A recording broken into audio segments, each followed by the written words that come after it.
آج کے اس پروگرام میں تشریف لانے والے تمام معزز مہمانان گرامی قدر، خواتین و حضرات، ہم آپ سب کو صمیم قلب سے خوش آمدید کہتے ہیں۔ اور آج کا یہ پروگرام ایک خاص اہمیت کا حامل ہے، جس سے ذکر حسین سے ہمارے دلوں کو ایک نور ملے گا، ذکر حسین سے ہماری روحوں، تاریک روحوں کو نئی زندگی ملے گی، نئی روشنی ملے گی، جینے کا سلیقہ ملے گا، حسینیت ہمارے من میں اجاگر ہوگی۔ اور منہاج یوتھ لیگ آج کے نوجوانوں کو پیغام دیتے ہیں کہ آؤ اس عظیم مشن کے ساتھ جڑو، جو مشن حسین ہے، مشن مصطفی ہے، جو وقت کے جدیدوں کو ٹکرانے اور للکارنے کی جرأت رکھتے ہیں۔ یہ پیغام حضور شیخ الاسلام ڈاکٹر طاہر القادری کا ہے، یہ پیغام حسین۔ اور آج آپ نے دیکھا ہے جب کہ محرم الحرام کا آغاز ہوا، وہ جو یزید پلیتیوں کے حامی ہیں، انہوں نے سوشل میڈیا پر ایک بابیلا مچا رکھا ہے کہ امام حسین علیہ السلام کے غم میں رونا کہاں لکھا ہے؟ حسین کا ذکر اس طرح جو آپ بڑھ چڑھ کر بلند کرتے ہیں، یہ کہاں لکھا ہے؟ میں فقط اتنا کہنا چاہتا ہوں کہ منہاج القرآن کسی سے جھگڑا نہیں کرتا، ہمارے قائد نے کسی سے جھگڑا کرنا نہیں سکھایا، فقط ایک بات سکھائی ہے۔ ہم یہ کہتے ہیں کہ ہم سے کیوں الجھتے ہو، بات کیوں بڑھاتے ہو، ہم سے کیوں الجھتے ہو، بات کیوں بڑھاتے ہو، کون کس سے جیتا ہے، کون کس سے ہارا ہے؟ ہم سے کیوں الجھتے ہو، بات کیوں بڑھاتے ہو، کون کس سے جیتا ہے، کون کس سے ہارا ہے؟ اگر فتح کا نشان ہے کوئی تو سامنے لاؤ، اگر فتح کا نشان ہے کوئی تو سامنے لاؤ، جو اب تک ہے بلند سب سے وہ ذکر ہمارا ہے، جو اب تک ہے بلند سب سے وہ ذکر ہمارا ہے۔ کیا خوبصورت پنجابی کے شاعر نے تشریح کی ہے کہ جتنا انہاں دا رتبہ ہے، عاشق لوگ ایسی ہی باتیں کرتے ہیں، جتنا انہاں دا رتبہ ہے میں کوئی یقین ہے، جنت حسین سائیں دی اضافی زمین ہے۔ جتنا انہاں دا رتبہ ہے میں کوئی یقین ہے، وہ جنت حسین سائیں دی اضافی زمین ہے۔ پھر کہنے لگے وہ تباہ تھی گے، بڑا غرب ہو جائے اس کا، وہ تباہ تھی گے جدا محمد دی آل دے نال ویر ہو گئے، وہ تباہ تھی گے جدا محمد دی آل دے نال ویر ہو گئے، وہ ساڑھے ماپیاں دا دین بچ گیا، علی دے پتران دی خیر ہو گئے، ساڑھے ماپیوں دا دین بچ گیا، علی دے پتران دی خیر ہو گئے۔ اس عظیم الشان فکر امام حسین کانفرنس کا آغاز تلاوت کلام پاک سے کرتے ہیں۔ صحیفہ انقلاب کی دعوت دے رہا ہوں، فاضل جامعہ نوریہ رضویہ سید ہدایت عطور شاہ صاحب، ان کا جو مدرسہ ہے وہاں سے فاضل ہیں، محترم حافظ محمد جمشید قادری صاحب، وہ آئیں قرآن کی تلاوت سے ہمارے نور و ذہان کو منور کریں۔ اعوذ باللہ من الشیطان الرجیم،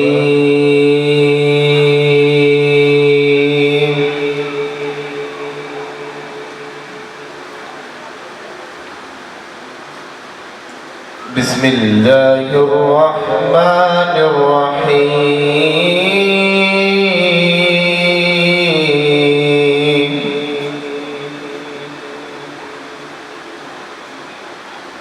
لا يستوي أصحاب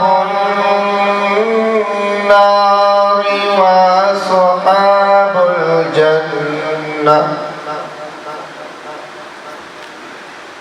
أصحاب الجنة هم الفائزون۔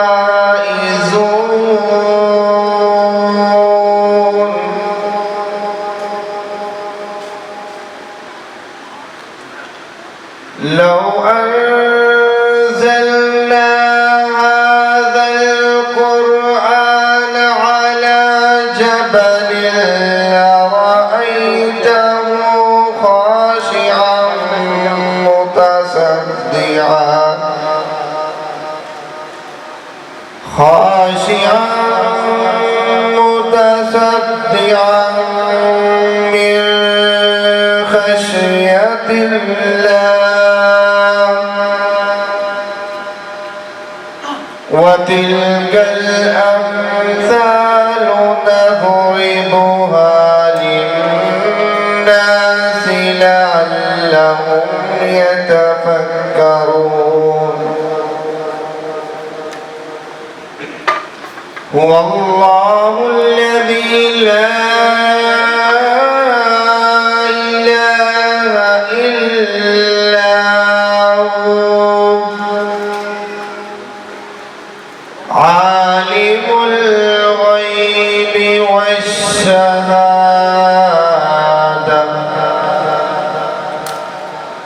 هو الرحمن الرحيم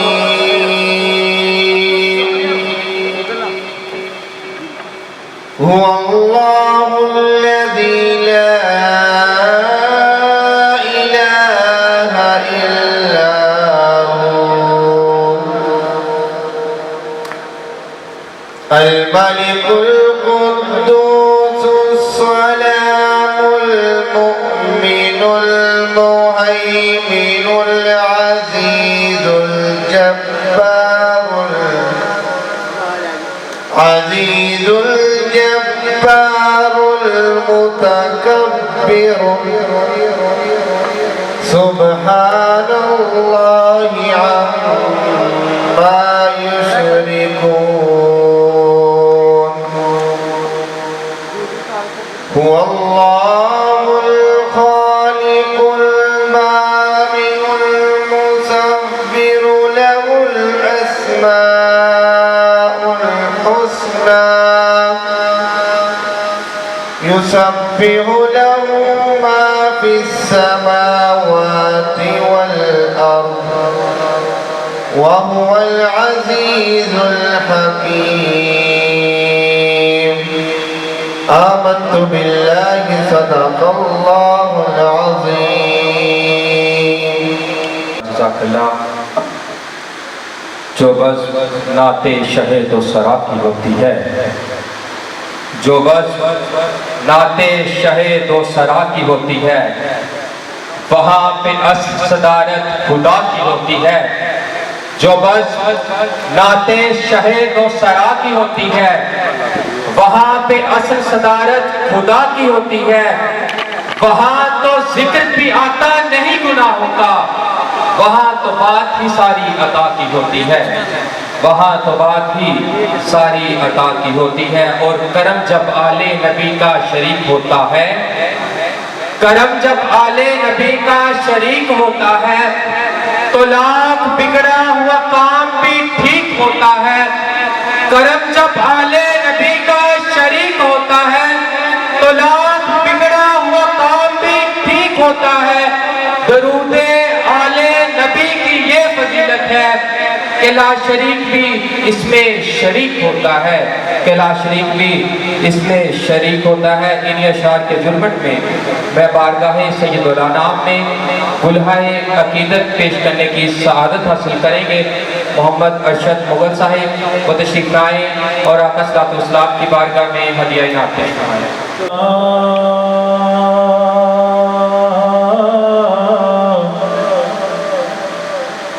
یا رسول اللہ وسلم علیک یا حبیب اللہ.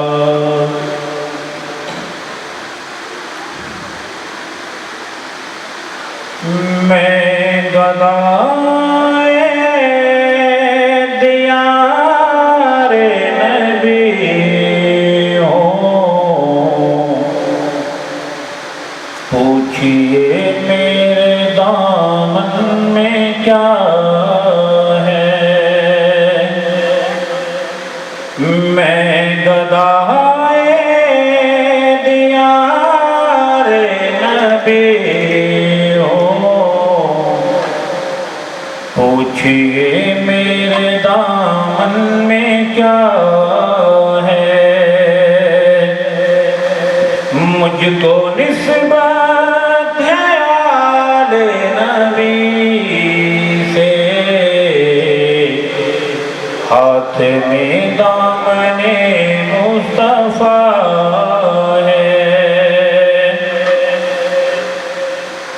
میرے مولا تو مالک ہے میرا، سچا رانا تو خالق ہے میرا، میرے مولا تو مالک ہے میرا، سچا رانا تو خالق ہے میرا، اس لیے میں تجھے مانتا ہوں کہ تو میرے مصطفیٰ کا خدا ہے، اس لیے میں تجھے مانتا ہوں کہ تو میرے مصطفیٰ کا خدا ہے۔ تھا بڑا ہی سخی ماتم، لیکن سن لو یہ اعلان حاتم، جتنا دیتا ہے زہرا کا بابا، اتنا کوئی بھی دیتا نہیں ہے، میں گدائے دیار نبی ہوں، پوچھئے میرے دامن میں کیا ہے، مجھ کو نسبت ہے آل نبی سے، ہاتھ میں دامن مصطفیٰ ہے۔ علی کا زیب و زین زندہ ہے، علی کا زیب و زین زندہ ہے، سیدہ کے دل کا چین زندہ ہے، علی کا زیب و زین زندہ ہے، سیدہ کے دل کا چین زندہ ہے، نہ پوچھ وقت کی ان بے زبان کتابوں سے، جب سنو اذان تو حسین زندہ ہے، جب سنو اذان تو حسین زندہ ہے، جہاں صدائے حسین گونجے وہیں لپکتے ہیں شرق پیکر، جہاں صدائے حسین گونجے وہیں لپکتے ہیں شرق پیکر، وہ کربلا ہو کہ عصر حاضر یزید سارے ہیں ایک جیسے، وہ کربلا ہو کہ عصر حاضر یزید سارے ہیں ایک جیسے۔ انہی اشعار کی جرمت میں میں مولا حسین کی بارگاہ میں ہدیہ منقبت کے لیے دعوت دے رہا ہوں محمد شیراز بودلہ صاحب کو کہ وہ تشریف لائیں اور حسین علیہ السلام کی بارگاہ میں ہدیہ منقبت پیش فرمائیں۔ آپ سب کی نعروں کی گونج میں نعرہ تکبیر، نعرہ رسالت، نعرہ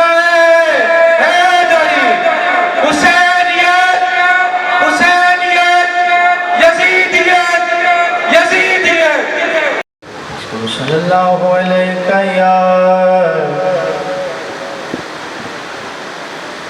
یا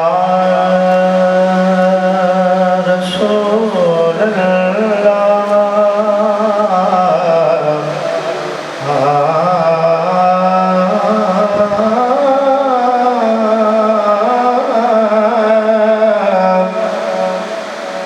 والسلام علیکہ یا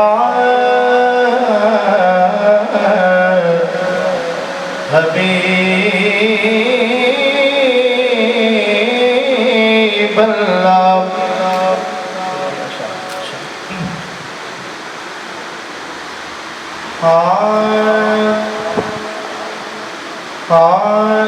کہاں زینب نے نانا وفا کر کے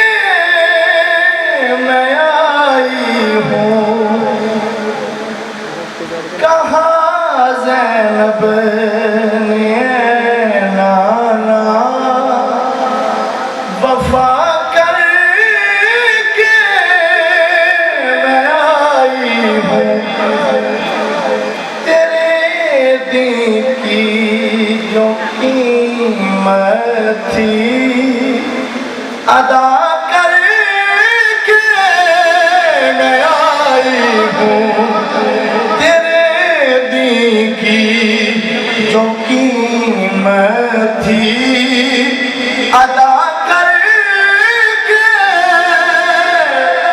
میں آئی ہوں کہاں زینب یہ نانا وفا کر کے میں آئی ہوں تیرے دین کی جو قیمت تھی ادا کر کے میں آئی ہوں ادا کر کے میں آئی ہوں شیر سنیے کبھی اکبر کبھی اصغر کبھی غازی کبھی قاسم کبھی اکبر کبھی اصغر کبھی قاسم کبھی غازی یہ سب دیکھ کے تیرا راضی خدا کر کے میں آئی ہوں یہ سب دیکھ کے تیرا راضی خدا کر کے میں آئی ہوں سنیے گا کبھی نہ دھوپ آئے گی تیری نانا شریعت پر بروز حشر تک ایسی گھٹا کر کے میں آئی ہوں بروز حشر تک ایسی گھٹا کر کے میں آئی ہوں میرے سر پر جو چادر ہے نہ اتری تھی نہ اترے گی میرے سر پر جو چادر ہے نہ اتری تھی نہ اترے گی کیوں ہے مجھ میں خون زہرا کا ردا کر کے میں آئی ہوں ہے مجھ میں خون زہرا کا ردا کر کے میں آئی ہوں ہے مجھ میں خون زہرا کا ردا کر کے میں آئی ہوں ہاں نہیں دیکھا گیا مجھ سے اسیران جہنم کو کیا دیجئے سبحان اللہ سبحان اللہ سبحان اللہ نہیں دیکھا گیا مجھ سے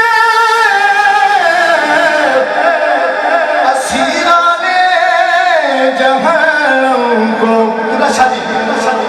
وہ سب سجاد کے صدقے رہا کر کے میں آئی ہوں وہ سب سجاد کے صدقے رہا کر کے میں آئی ہوں